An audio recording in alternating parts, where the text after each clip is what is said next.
এক সকালে সূর্যমামা আকাশে উকি দিল। পাখিরা ডানা মেলে গাইতে লাগল, চি চি। খোকন তখন ঘুম থেকে উঠে হাসি মুখে বলল, আজ খুব সুন্দর একটা দিন।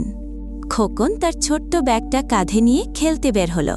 হাঁটতে হাঁটতে সে গ্রামের শেষ প্রান্তে পৌঁছাল। হঠাৎ সে দেখল একটা রঙিন গেট। গেটের ওপর লেখা, জাদুর বাগানে স্বাগতম। খোকনের চোখ বড় হয়ে গেল। সে আস্তে আস্তে গেটটা ঠেলে ভেতরে ঢুকল। ভেতরে ঢোকেই খোকন অবাক।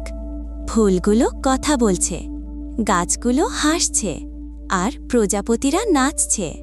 একটা লাল গোলাপ খোকনকে বলল, হ্যালো খোকন, আমাদের বাগানে স্বাগতম। খোকন একটু লজ্জা পেয়ে বলল, তোমরা কথা বলো? গাছটা হেসে বলল, হ্যাঁ, আমরা কথা বলি, আমরা তোমাদের বন্ধু।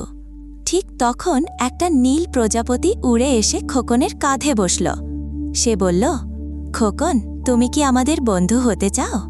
খোকন খুশি হয়ে বলল, হ্যাঁ, আমি তোমাদের বন্ধু হতে চাই।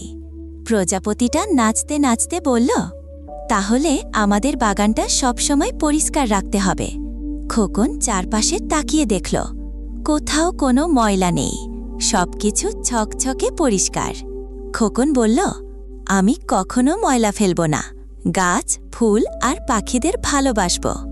গাছটা খুশি হয়ে বলল, ভালো শিশু হলে প্রকৃতি সবসময় তোমার বন্ধু হবে।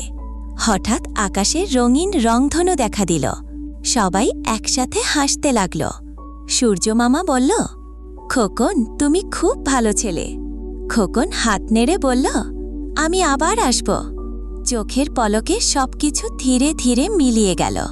খোকন নিজেকে আবার গ্রামের পথেই দেখতে পেল। খোকন বাড়ি ফিরে সবার কাছে বলল, প্রকৃতি আমাদের বন্ধু। আমরা যদি ভালো থাকি, প্রকৃতিও আমাদের ভালোবাসবে।